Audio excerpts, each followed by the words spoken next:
दोस्तों आज की वीडियो के अंदर एक से बढ़कर एक न्यूज आई हुई है और मैं वीडियो की स्टार्टिंग में ही आपसे कह रहा हूं कि आज की वीडियो बिल्कुल भी स्किप आप मत कीजिएगा। देखिए, सेबी की तरफ से बहुत बड़े अनाउंसमेंट हुए हैं। जो टोटल एक्सपेंसेस होते हैं ना, एक्सपेंस रेशियो होता है उसको लेकर, इसके अलावा जो ट्रांजैक्शन चार्जेस होते हैं उसको लेकर, इसके अलावा अगर आप लोग अब जो म्यूचुअल फंड के जो यूनिट्स हैं उसको गिफ्ट करना चाहते हैं किसी को, उसको लेकर, साथ में जो जियो ब्लैक रॉक के सीईओ साहब है सिड स्वामीनाथन जी, उन्होंने ये बताया है कि अभी के समय में और अगले 5 साल तक ऐसे कौन से सेक्टर्स होंगे जिनके ऊपर आपको नजर रखनी पड़ेगी और उनके अंदर बहुत ज्यादा एक समझ लीजिए अपॉर्चुनिटी निकल कर आएंगी।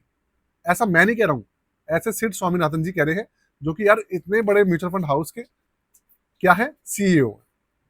इसके अलावा सिल्वर के अंदर जितने भी सिल्वर फंड्स हैं, ईटीएफ्स हैं, उनके अंदर भारी गिरावट आ चुकी है और आएगी और भी आएगी। अभी तकरीबन 28% की गिरावट आ चुकी है इनके अंदर, और कुछ इसके अंदर न्यूज है और गिरावट आने वाली है, उसके ऊपर बात करेंगे।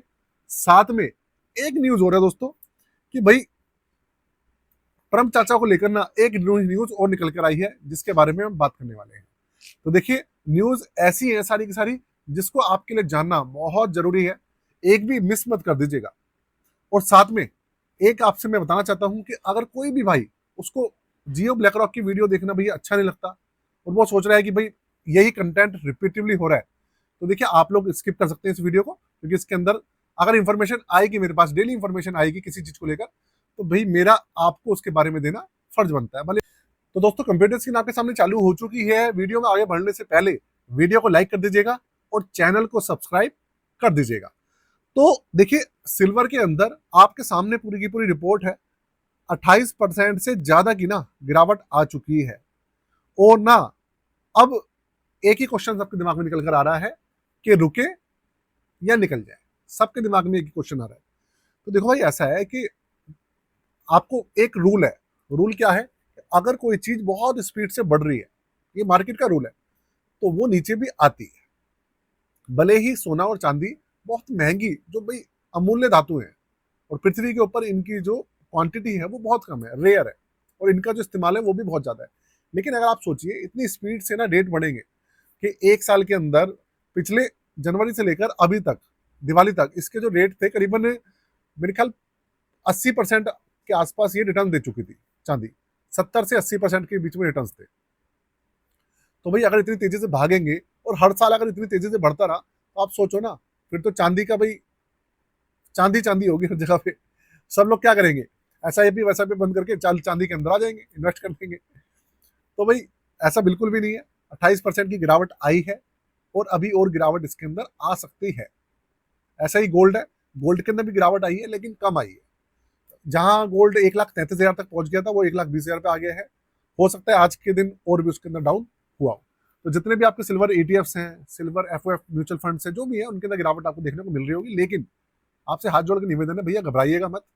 टेम्परेरी तौर पे है, दोबारा से बढ़कर वहीं आ जाएगी। थोड़ा समय लगेगा, धीरे धीरे बढ़ेगा लेकिन बढ़ जाएगा। बिल्कुल भी घबराइएगा मत। कभी आप सोचिए कि भाई फंस गए हम, बर्बाद हो गए, ऐसा हो गया, ऐसा मत सोचिएगा। ठीक, टेम्परेरी है ये सब चीजें। अब आगे बढ़ते हैं, बात करते हैं सेबी की तरफ से आने वाली जो न्यूज़ेस हैं उसकी तरफ से।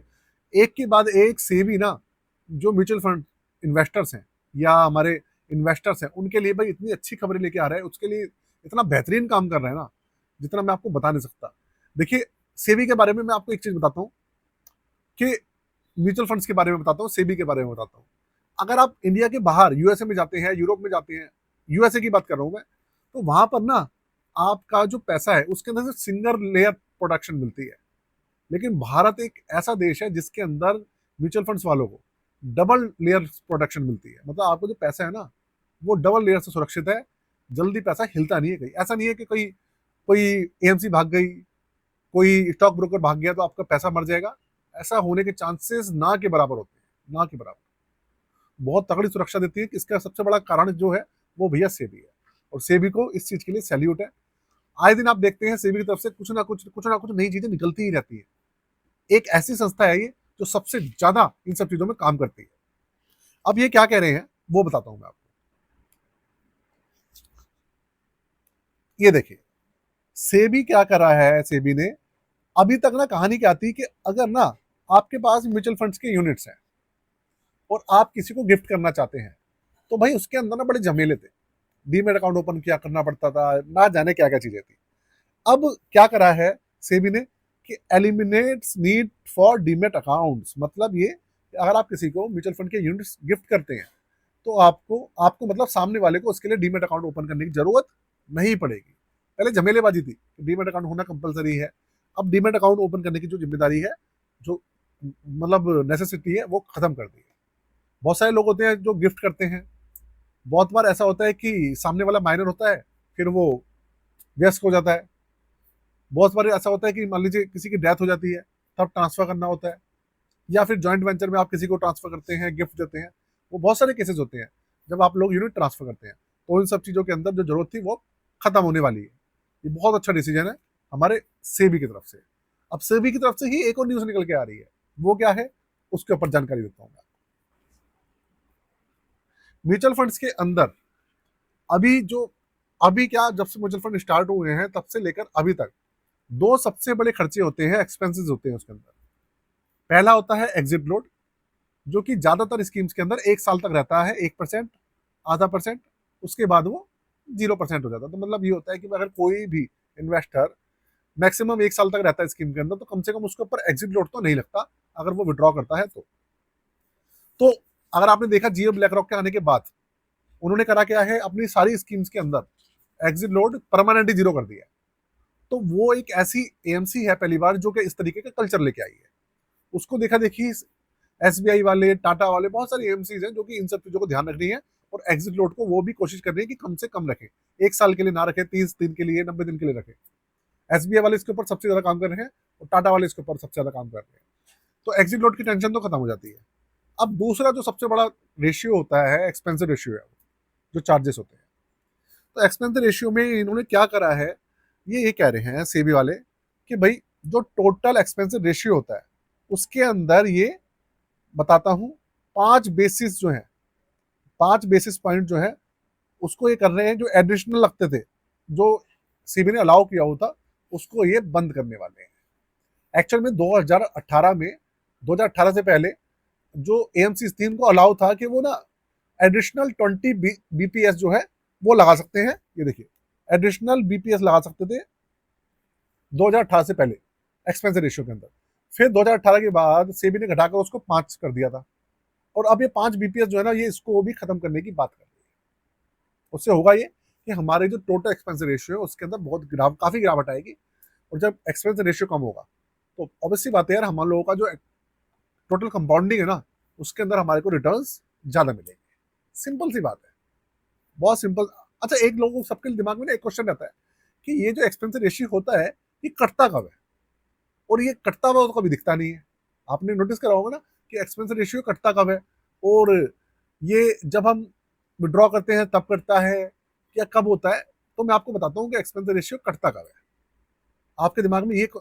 या फिर मैं एक काम करूंगा, इसके ऊपर मैं पूरी की पूरी एक सेपरेट वीडियो लेके आऊंगा, क्योंकि ये छोटा सा टॉपिक नहीं है, ये बहुत बड़ा टॉपिक है। पहले समझाना पड़ेगा, फिर बताना पड़ेगा, कम से कम 5-6 मिनट की वीडियो खिंच जाएगी और खाम खाम की वीडियो ना लंबी हो जाएगी। तो अगर आप कमेंट करेंगे मुझे इसके बारे में जानने के लिए, तो मैं आपके लिए एक सेपरेट वीडियो जरूर लेकर आऊंगा ही आऊंगा। ये बात आप ध्यान रखिएगा। तो भाई ये तो हो गई हमारी ये 5 बीपीएस जो है उसके चार्जेस कम होने की। साथ में जो ट्रांजेक्शन चार्जेस है ना, उसको भी ये ट्रांजेक्शन चार्जेस हो गए, ब्रोकरेज हो गए, उसको भी क्या कर रहे हैं, उसको भी कम करने की बात कर रहे हैं। क्या करना चाह रहे हैं, ये 0.05% करना चाह रहे हैं। मतलब कहने का ये है कि सेबी जितने चार्जेस और एडिशनल चार्जेस, एक्सपेंस रेशियो जो भी लगते हैं म्यूचुअल फंड्स के अंदर, वो जितना कम करना सकती है उतना कम करने की कोशिश कर रही है, जिससे कि आपको और हमको सबको फायदा हो।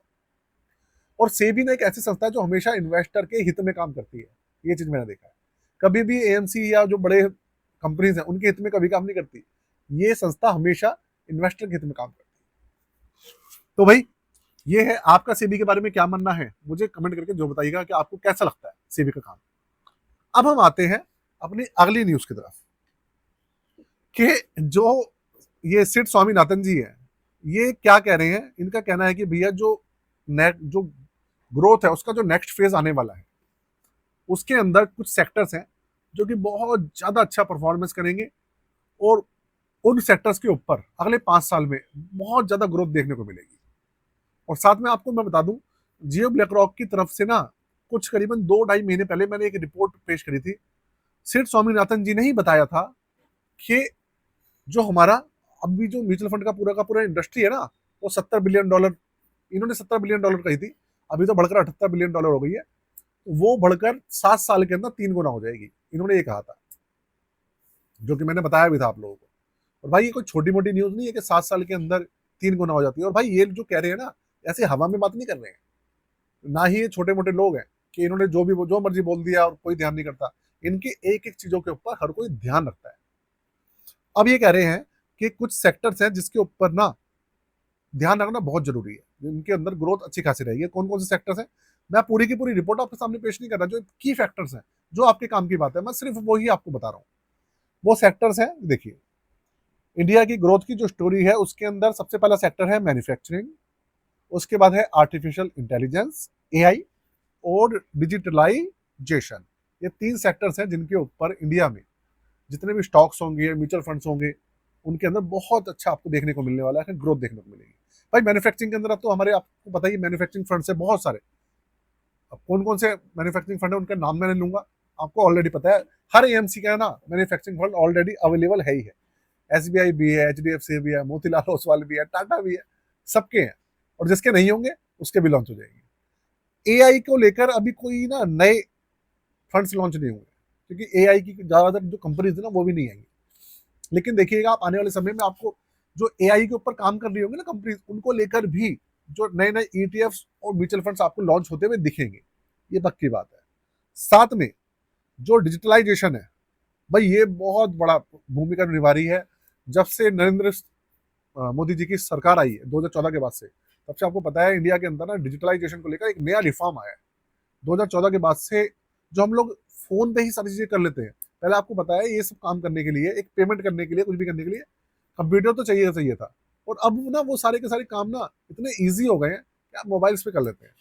मोबाइल्स की टेक्नोलॉजी चेंज हुई है, चलिए ठीक है, मैं मानता हूँ ये तो गवर्नमेंट, मोबाइल की टेक्नोलॉजी चेंज करने में गवर्नमेंट का कोई हाथ नहीं है, लेकिन इस तरीके की सुविधा प्रोवाइड करना, साथ में यूपीआई है ना, पेमेंट इतना स्मूथ करना, भाई बहुत बड़ी बात है।